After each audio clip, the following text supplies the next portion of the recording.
अभिनेता सैफ अली खान के घर में चोरी की कोशिश और सैफ अली खान पर जानलेवा हमला करके आरोपी कैसे फरार हो गया, इसकी गुत्थी सुलझ गई है। बांद्रा के सदगुरु शरण इमारत में इस घटना की रात को क्या कुछ हुआ था, कैसे आरोपी इस इमारत में दाखिल हुआ और सैफ पर हमला करने के बाद कितनी आसानी से इस इमारत से निकल गया, इस सवाल का जवाब मिल गया है। मुंबई पुलिस ने आरोपी शरीफुल को जब से गिरफ्तार किया है तब से चौंकाने वाले खुलासे हो रहे हैं। ये भी पता चला है कि आखिरकार कैसे आरोपी शरीफुल इस इमारत में दाखिल हुआ था और सैफ पर उसने कैसे हमला किया। मुंबई पुलिस ने आज सीन को रिक्रिएट किया। सीन को रिक्रिएट करने से पहले आरोपी को दो और जगह ले जाया गया।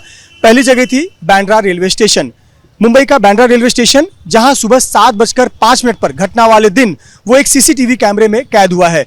मुंबई पुलिस उसे वहां भी लेकर गई और साथ ही साथ बांद्रा के पटवर्धन गार्डन लेकर गई। पटवर्धन गार्डन वो जगह है जहां पर यहां से निकलने के बाद, यानी घटना स्थल से निकलने के बाद आरोपी 2 घंटे तक उस गार्डन में सोया हुआ था और फिर सुबह 7 बजे ट्रेन पकड़कर वो बांद्रा से दादर गया। लेकिन सबसे बड़ा सवाल इस घटना के बाद यही उठा था कि आखिरकार सैफ अली खान के घर में यह आरोपी दाखिल कैसे हुआ। इतनी हाई सिक्योरिटी बिल्डिंग में आरोपी दाखिल कैसे हुआ। जरा इस बिल्डिंग की संरचना पहले देख लीजिए। बाहर जो वॉल है, इस वॉल, ये जो दीवार की हाइट आप देखें, ये कम से कम 8-9 फुट की हाइट है। इसके अलावा लोहे के गेट लगे हुए हैं और इस इमारत के 2 गेट हैं, एंट्री पॉइंट और एग्जिट पॉइंट, और दोनों पर लोहे के गेट लगे हुए हैं। साथ ही साथ सिक्योरिटी गार्ड तैनात है। तो सवाल यह है कि इतनी सुरक्षा और इतने सुरक्षा घेरे के बावजूद आरोपी शरीफुल इस इमारत में दाखिल कैसे हुआ। दरअसल आरोपी शरीफुल ने रेकी की कि आखिरकार कौन सी हाईफाई सोसाइटी है जहां पर सुरक्षा में थोड़ी लापरवाही बरती जा रही है। उसने पाया कि सदगुरु शरण में जो सिक्योरिटी गार्ड हैं वो इतने फुर्तीले नहीं हैं और इतने जागरूक नहीं है। इसी का फायदा उसने उठाया और इमारत में, उस बिल्डिंग परिसर में दाखिल होने के लिए, ये पड़ोस की बिल्डिंग है, ये पड़ोस की बिल्डिंग 3 मंजिला बिल्डिंग है, पुरानी बिल्डिंग है, यहाँ पर कोई ज़्यादा सिक्योरिटी नहीं है। अभी भी आप देखिए, दिन के उजाले में भी यहाँ आपको कोई सिक्योरिटी नज़र नहीं आएगी। यहाँ पे आप देखिए, हम आसानी से चाहें तो इस सोसाइटी में प्रवेश कर सकते हैं। पुरानी बिल्डिंग है, यहाँ पर ज़्यादा सिक्योरिटी नहीं है। और जो आरोपी है वो आरोपी इसी बिल्डिंग के और जो सैफ अली खान की बिल्डिंग है, इन दोनों बिल्डिंग के बीच में दीवार है और इसी दीवार को लांघकर वो सदगुरु शरण बिल्डिंग के सोसाइटी में दाखिल हुआ। यहाँ पर आपको वो दीवार नजर आएगी और देखें तो इसी दीवार से ठीक लगकर बेसमेंट में जाने का रास्ता है जहाँ से गाड़ियों की पार्किंग शुरू होती है। उसने मौके का फायदा उठाया। उसने पाया कि सिक्योरिटी गार्ड अलर्ट नहीं है, यहाँ पर देखिए अभी भी कोई मौजूद नहीं है। तो इस इमारत से जो दीवार आपको दिख रही है दोनों बिल्डिंग के बीच में, उसका फायदा उठाकर वो बेसमेंट में गया।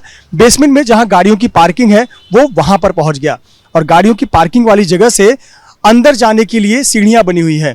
उन सीढ़ियों का इस्तेमाल करके वो ऊपर के फ्लोर पर जाने लगा। उसने पहली मंजिल, दूसरी मंजिल, तीसरी मंजिल पर प्रयास किया कि वो डक्ट के माध्यम से किसी के घर में दाखिल हो जाए, लेकिन उसने पाया कि पहली मंजिल, दूसरी या अन्य कई मंजिलों पर डक्ट बंद थे, सील किया गया था, इसलिए वो किसी के फ्लैट में प्रवेश नहीं कर सका।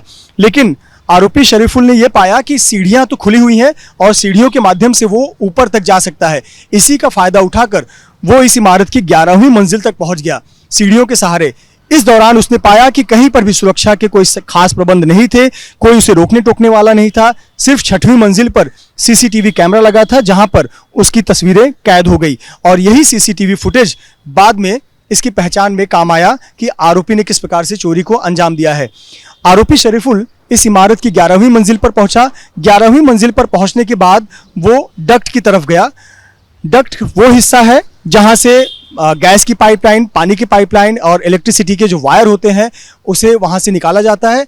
इसी प्रकार से डक्ट का उपयोग करके वो एक कमरे के बाथरूम तक पहुंचा। बाथरूम की खिड़की खोलकर वो पहले बाथरूम में गया, बाथरूम का दरवाजा खोलकर वो कमरे में पहुंच गया। जब वो कमरे में पहुंचा तो वहां पर मेड लीमा और जे, जो जहांगीर सैफ अली खान का छोटा बेटा है, वहां पर मौजूद थे।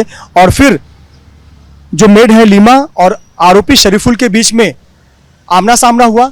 लीमा ने पूछा तुम्हें क्या चाहिए। उस समय आरोपी ने इशारा किया अपने होठों पर हाथ रखकर कि कुछ आवाज ना करे। उसने हेक्सा ब्लेड दिखाया, डराने की कोशिश की, लेकिन चीख चिल्लाहट होने लगी और चीख चिल्लाहट होने के बाद जो अन्य नौकर थे वो भी आ गए। सैफ अली खान भी वहां पर पहुंच गए। सैफ अली खान ने अपने बच्चों को बचाने की पहले कोशिश की और फिर आरोपी को पकड़ने का प्रयास किया, लेकिन आरोपी के पास धारदार हथियार थे। इससे उसने 5 बार सामने और फिर 1 बार पीठ पर जानलेवा हमला किया, जो कि सैफ अली खान के स्पाइनल कॉर्ड पर लगा। स्पाइनल कॉर्ड पर जो जानलेवा हमला हुआ, उसके बाद आरोपी ने बचने का प्रयास किया और अपने आप को उसी कमरे की तरफ पुनः ढकेला जहां से वो अंदर दाखिल हुआ था।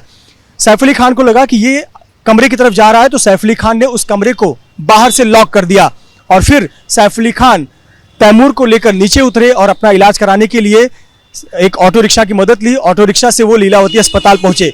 उसी दरमियान जब ये परिवार मान रहा था कि आरोपी अभी भी कमरे में बंद है, लेकिन जो आरोपी शरीफुल सजाद, उसने फिर से डक्ट का सहारा लिया। डक्ट से वो सीढ़ियों पर आया और सीढ़ियों से धीरे धीरे नीचे उतर कर आया और जिन रास्ते से वो इस इमारत में दाखिल हुआ था, उसी रास्ते से पुनः वो बाहर भाग गया। यहाँ से निकलने के बाद वो इसी इलाके में अगले कुछ घंटे तक घूमता रहा। सुबह 6:30 बजे तक वो बांद्रा के नेशनल कॉलेज के पास पटवर्धन गार्डन है, वहां पर 2 घंटे तक सोया रहा। सुबह 7 बजे वो बांद्रा रेलवे स्टेशन पर गया।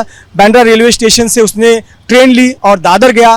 दादर मार्केट पहुंचा, जो कि रेलवे स्टेशन के बेहद नज़दीक है। वहां जाकर उसने एक मोबाइल का ईयरफोन खरीदा और तब तक उसे पता नहीं था कि बीती रात उसने जिसके घर में चोरी की कोशिश की, हमला किया, वो कोई आम इंसान का घर नहीं था। वो बॉलीवुड के जाने माने अभिनेता सैफ अली खान का घर था। वो समझ गया कि उसकी मुश्किलें बढ़ गई और तब से वो अपना लोकेशन बार बार बदलने लगा। बांद्रा से दादर, दादर से वर्ली, वर्ली से फिर दादर, दादर से अंधेरी, अंधेरी से दादर और फिर थाने। इस प्रकार से उसने अपना सफ़र तय किया। थाने में वो छिपा हुआ था, लेकिन पुलिस ने अपने इंटेलिजेंस का उपयोग करके, टेक्निकल एविडेंस का उपयोग करके उस आरोपी को धर दबोचा और फिर अब जब वो पुलिस की गिरफ्त में है, 5 दिनों की पुलिस कस्टडी में है, तो वो चौंकाने वाले खुलासे कर रहा है। सबसे बड़ा खुलासा ये हुआ है कि वो एक बांग्लादेशी नागरिक है। बांग्लादेश में वो झलाकोटी जिले का रहने वाला है। 12वीं तक की पढ़ाई की है। उसके परिवार में 2 लोग हैं, 2 भाई हैं और परिवार की हालत ठीक नहीं थी। 12वीं के बाद उसने छोटे मोटे काम किए और ज़्यादा पैसा कमाने के लिए वो भारत आना चाहता था। फिर उसने मेघालय का रास्ता चुना और मेघालय राज्य और बांग्लादेश के बीच में जो नदी थी, उस नदी को पार करके वो भारत पहुंचा। भारत के वो मेघालय से पश्चिम बंगाल पहुंचा। पश्चिम बंगाल में उसने बहुत प्रयास किया कि उसका आधार कार्ड बन जाए, लेकिन वहां उसका आधार कार्ड नहीं बन रहा था। वहां पर किसी एक व्यक्ति के नाम पर उसे सिम कार्ड मिला। सिम कार्ड के जरिए उसने अपना मोबाइल एक्टिवेट करा लिया और फिर काम की तलाश में मुंबई आ गया। मुंबई में आने के बाद वो वर्ली के एक पब में हाउसकीपिंग का काम कर रहा था। वर्ली के पब में हाउसकीपिंग का काम ठीक ठाक कर रहा था, लेकिन वहां पर एक चोरी की वारदात हुई। एक कस्टमर की हीरे की अंगूठी चोरी हो गई थी। जब इसकी जांच की गई तो पता चला कि चोरी किसी और ने नहीं बल्कि इसी शरीफुल ने की थी। शरीफुल अपना नाम विजय दास बताता था। इसके पास भारत का कोई भी डॉक्यूमेंट नहीं था।